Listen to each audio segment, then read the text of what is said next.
Yon kat travail pa vle di ou gen yon statut légal dans pays. Moi c'est avocat Richard, moi c'est avocat qui pratique droit dans dossier immigration États-Unis. Gen yon mythe de yo qui dit que si ou gen yon kat travail, ça crée yon statut légal pour. Mais vérité yon kat travail seulement permet tout travail légalement dans pays. Li pa vle di que yon gen yon statut immigration. En pile moun qui recevoir kat travail pendant yo gen yon dossier qui en cours, mais ça pas vle di yo gen yon statut légal.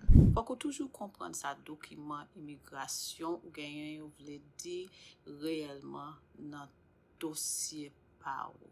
Et si vous besoin aide pour comprendre ça document ça yo vle di, nous ka aider nous, relais nous dans 954 278 93 32 954 278 93 32.